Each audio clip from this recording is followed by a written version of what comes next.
This is not a flashcard. You're doing it wrong. It's basically a summarized sheet of notes which is not going to enter your brain anytime soon and is such a waste of time. More than 50% of college students report to use flashcards for their revision, but are they doing it correctly? Probably not. We've all heard the hype about flashcards, about active recall and spaced repetition, but what does this all mean if it doesn't actually work for us? Sometimes we find that we're putting all the work to do these flashcards and our grades are just as bad. Why is this? How can we make our flashcards more effective and worth the time? Find out in this video. So you guys know the drill. Be sure to like, comment and subscribe for more content like this, and also just to support my channel, as well as share with friends, families, anyone that you know that this video will help, as it really helps support my channel. Let's jump straight into the video. So what are flashcards? Flashcards are basically a form of active recall which forces you to retrieve information from answering a question. Flashcards are a really effective method as it stimulates your brain to do the work and create pathways in your brain where you can memorize the content. This is way more effective than passive revision, where you're basically highlighting, rereading notes, doing things that aren't really helping you in the long run,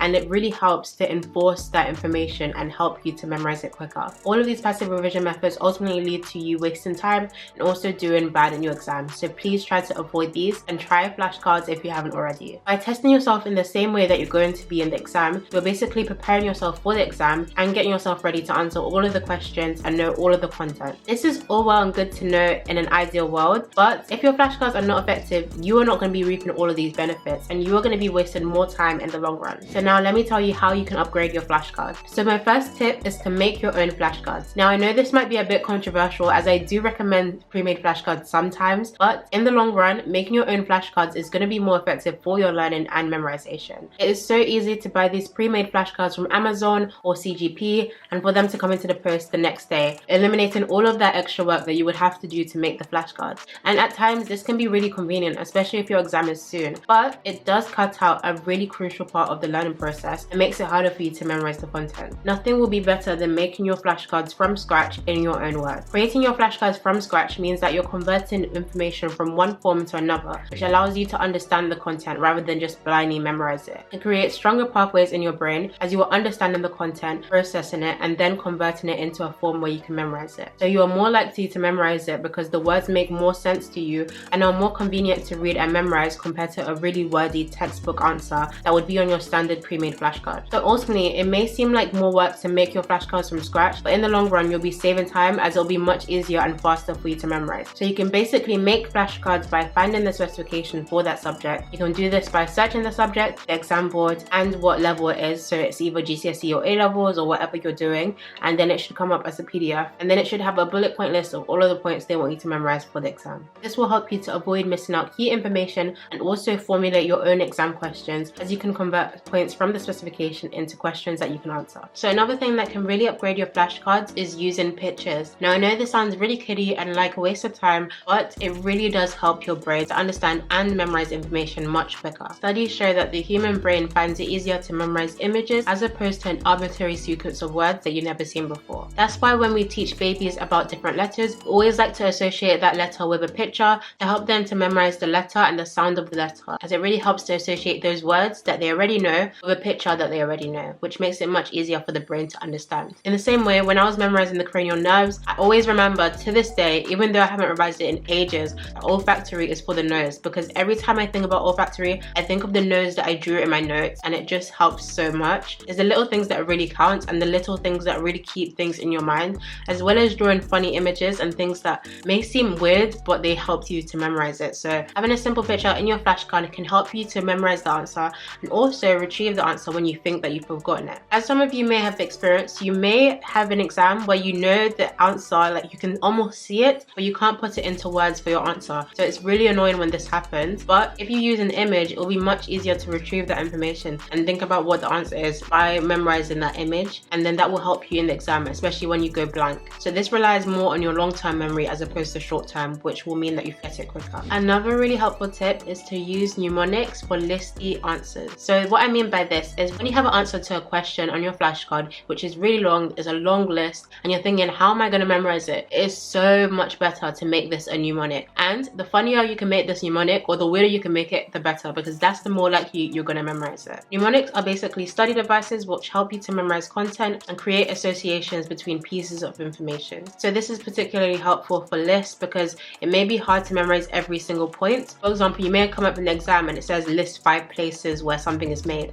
And then it's really annoying when you can only memorize 4 of them, but you know the 5th one, it's at the back of your head, but you just can't remember it. Having a mnemonic helps you to have this checklist in the exam where you basically go through your mnemonic and make sure that you write every single answer. It saves you the panic in the exam thinking, oh my gosh, I know this, but I can't think about it. And it also helps you because it serves as a reminder of what the word might be by having this little checklist at the back of your mind. An example of a mnemonic, which I use for physics to memorize the order of the planets, is my very educated mother just served us noodles. So as you guys can see, this is a really strange sentence. Like, it's not a sentence that you see everywhere, but once you learn it, and it's just really easy to memorize. Another tip is to separate the signal from the noise. And what this means is not everything needs a flashcard. There should be no reason as to why you're making a flashcard for something as simple as what is inside of a cell. Like, come on now, sometimes you know you're doing rubbish when you're making these flashcards. There should be no reason as to why you're making a flashcard on something you already know. Like, why? What are you gaining from it apart from wasting your time? It doesn't make sense. Let's say you've been doing cell biology since you're in year 9. You know it like the back of your hand. Why are you making a flashcard on what is inside of a cell? Come on now. You know that you know it, so have confidence in yourself and stop wasting time and stop making your flashcards more than they have to be. And at the same time, it is better to make good flashcards from the start and weed out unnecessary information so that your flashcards can be better quality and easier for you to memorize. Don't waste time rushing through the specification and trying to turn every single point into a flashcard. It's not always necessary, and there's some points which can be merged into one question. When you make too many flashcards, it becomes overwhelming and you'll never want to touch them. That means all of the time that you wasted looking for the information, writing the flashcards, is just so inefficient. So when you're making flashcards for a topic, you should always go through the exam questions for that topic. And when you go through these, you should look out for 3 things. See what comes up the most often, things that you keep seeing that are repeating throughout the exam papers and the exam questions. See what you think is important or you will easily forget, and also see what you already know. So there's no point making a flashcard on this. It's nice to have comfort of, oh my gosh, I know this flashcard, yay, I'm good. But if you already know it, just be honest with yourself and just make a flashcard on something you don't know. That's the whole point of flashcards. Another point is you should train your muscles in different ways. What this means is the same way a bodybuilder wouldn't train with the same weight for their whole career is the same way that you shouldn't stick to the same revision method every single time. Flashcards are not everything. Like, you can't only do flashcards and expect to get good grades. It's just one part of it. And you shouldn't always use your flashcards in the same way because you will get tired of it, you'll get bored, and you won't want to touch them. That's why I really like online platforms for flashcards such as Quizlet and Anki, because these basically have different learning forms, different ways that you can have your flashcards. For example, on Quizlet, there's a learn mode, there's a write mode, there's match mode, and all of these just turn revision into a game. And as I always say, gamifying and making your revision fun is the most effective thing you can do, because then it will mean that you spend more time revising and you can get more content into your brain. So always switch things up. You should make sure that you create bi-directional pathways. This means that you should memorize your flashcards both ways so that you're prepared for the exam. For example, you may have a flashcard for where is amylase made. If it came up in the exam, name an enzyme which is made in the salivary glands and the pancreas, would you know that? You have to make sure you know the flashcards front to back so that even if you're asked the question based on the information from the back, you would still be able to answer it. Don't let yourself be caught out because you will know the information and you'll kick yourself when you see the answer. And make sure you also shuffle your flashcards. You don't want to get into the habit of memorizing flashcards because they're in a specific sequence and not actually memorizing the answer. Another thing that you can do is if you have physical flashcards, you can make it a game with your friends. So you can basically turn it into a game where you have all of the flashcards questions side up, and then you and your friend have to compete and you have to find out who knows the most. Once you know the answer, you flip it over, see if it was right. If it's right, you get to keep it. If not, you have to flip it back. And then the winner is the person who gets the most flashcards at the end. And this is just something cute and fun to do just to mix up your revision. Revising by yourself all the time may be effective,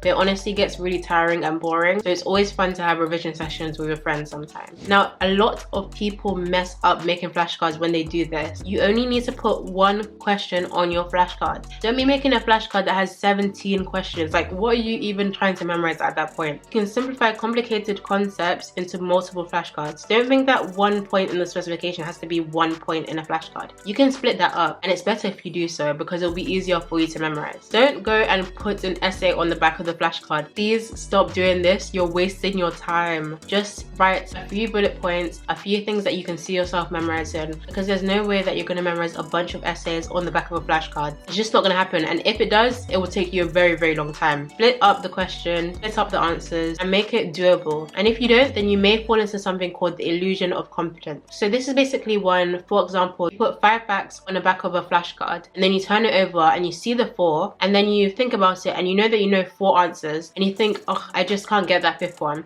You turn it around, you see the answer, and you're like, I knew that anyways, like I would have got that if I just whatever. You make excuses. Come to the exam, the same question comes up, and you don't remember one thing. You have fallen into the illusion of competence. So try to make your flashcards sweet and short. And if you are going to put multiple points, so let's say there's 4 points, then put 4 marks on the front. So then your brain will know how much you need to say for this answer. It's better to have simple flashcards where you can just say, yes, I know it all, or no, I don't know it all. And then you can know whether you need to prioritize that flashcard or whether you can put it to the side. So my final point is to say it out loud. This also helps with the illusion of competence, because you basically force yourself to be in that situation where you have to physically say the answer. It's all well and good to say that you know the answer in your head, but when it comes to it, if someone was to ask you the question in real life, if you can't answer it, then you don't know the answer. This also means that when you're studying with a friend, you can get them to ask you these questions. Obviously, don't make it a pressurizing thing, don't make it really stressful, but it adds that friendly pressure that you need to memorize the content and to test each other. Hearing the answer back also makes it more likely to enter your long-term memory. So guys, I hope you found this video useful, and I hope you now know how to make and use your flashcards effectively